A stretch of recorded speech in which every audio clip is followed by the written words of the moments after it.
नमस्कार, मैं हूं आपके साथ मयंक। देखिए, ईरान से इस वक्त की बड़ी खबर आ रही है। ईरान ने पर्सियन गल्फ यानी कि फारस की खाड़ी में एक जहाज को पकड़ लिया है। मैं रिपीट कर रहा हूं, ईरान ने फारस की खाड़ी में एक जहाज पर कब्जा कर लिया है और उसको पकड़ लिया है। अब देखिए, ये पूरी खबर समझनी पड़ेगी कि ये कैसे हुआ और इस जहाज में क्या था।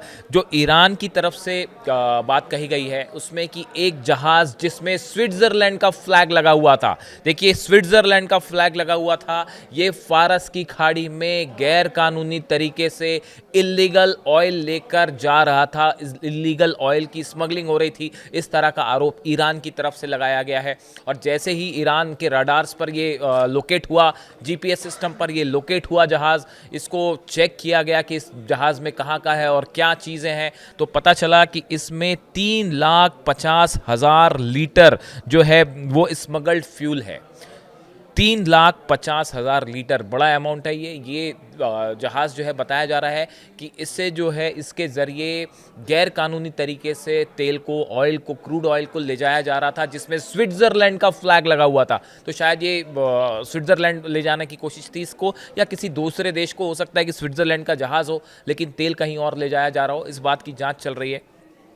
जैसे ईरान को ये पता चला, आईआरजीसी जो नेवी विंग है उसके सैनिकों ने इस जहाज़ को घेरा।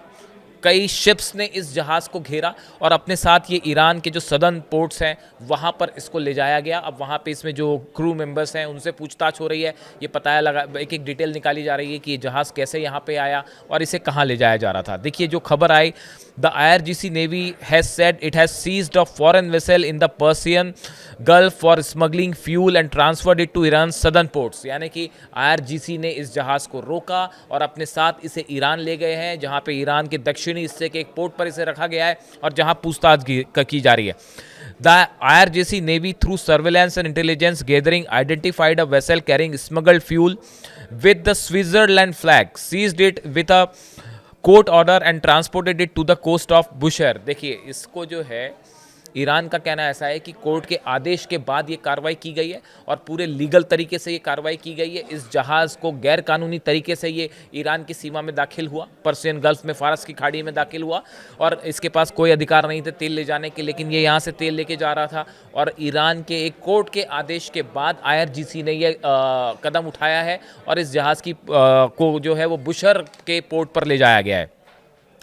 The vessel was carrying 3,50,000 liter of smuggled fuel from Iran, which was returned to the country with a court order and is being unloaded। उसमें जो तेल था उसको हटा लिया गया है और बताया जा रहा है कि ईरान से ये तेल ले जाने की कोशिश हो रही थी, वो भी गुपचुप तरीके से। देखिए, फारस की खाड़ी की अगर बात की जाए, ये जिस इलाके में इस जहाज़ को ईरान ने रोका है, अगर हम फारस की खाड़ी की बात करें तो ये इतना महत्वपूर्ण क्यों है? ये ऑयल के हिसाब से, ऑयल बिजनेस के हिसाब से ये इलाका क्यों महत्वपूर्ण है? ईरान लगातार यहाँ क्यों नज़रें बनाए रखता है? देखिए, आप देखिए, 8 देश हैं जो फारस की खाड़ी से जुड़ते हैं: Bahrain, Iran, Iraq, Kuwait, Oman, Qatar, Saudi Arab और यूएई।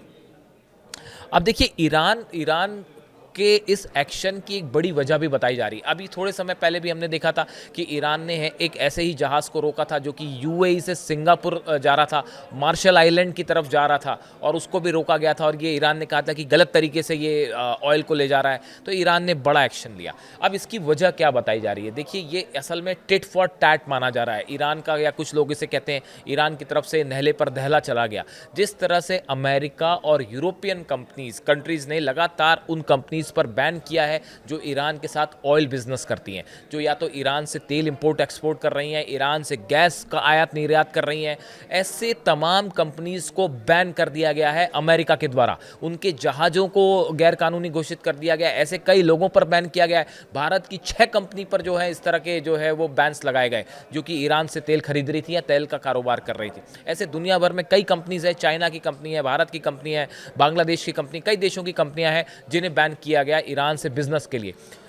ये कहा जा रहा है, एक्सपर्ट ये बता रहे हैं कि अब इस तरह की कार्रवाई करके ईरान ये बताने की कोशिश कर रहा है कि अगर आप हमारी कंपनीज पर बैन लगा सकते हैं, हमारे जहाज़ों को रोक सकते हैं, तो हम भी आपके जहाज़ों को रोक सकते हैं। तो इसे टिट फॉर टैट की तरह माना जा रहा है कि अमेरिका के नहले पर ईरान का दहला कि अगर आप हमारे जहाज़ रोकेंगे, हमारा कारोबार रोकेंगे, तो हम भी आपके कारोबार को रोक सकते हैं। इस तरह से इसे देखा जा रहा है। अब देखिए, इसमें बताया जा रहा है जहाज़ जो रोका गया इस जहाज़ में 13 क्रू मेंबर्स हैं जिनको बुशर ले जाया गया है। बुशर शहर है ईरान का, उसके पोर्ट पर ले जाया गया है। इसमें जितना ऑयल था उसको अनलोड कर दिया गया है, शिप से उतार दिया गया है। इन 13 लोगों से पूछताछ हो रही है कि ये कैसे आए, कहाँ ले जाना चाह रहे थे, और इस बात की भी डिटेल निकाली जा रही है कि कौन सी कंपनीज़ जो हैं वो इस शिप्स को में इंपोर्ट एक्सपोर्ट कर रही थी और कौन से देश ले जाया जा रहा था।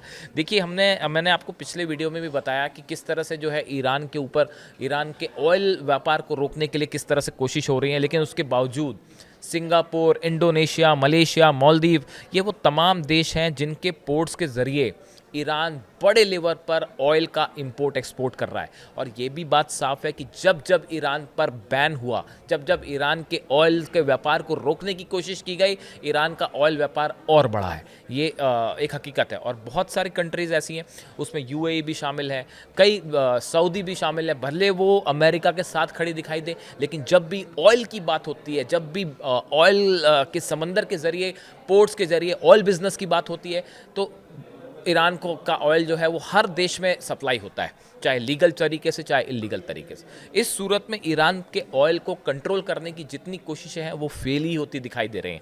और अब की बार ईरान ने टिट फॉर टैट का फैसला लिया कि अगर आप हमारे कंपनीज रोकेंगे, हमारे जहाज़ रोकेंगे, तो हम आपके भी जहाज़ रोक सकते हैं। इस जहाज़ का आगे क्या होता है, इससे जुड़ी जो भी जानकारी होगी वो हम आप तक पहुँचाएंगे। और फारस की खाड़ी में लगातार ईरान का बढ़ता प्रभाव और दबाव वेस्टर्न कंट्रीज़ के व्यापार के लिए नुकसानदेह भी साबित हो सकता है। इससे जुड़ा जो भी अपडेट होगा आप तक पहुँचाएंगे। Thank you so much.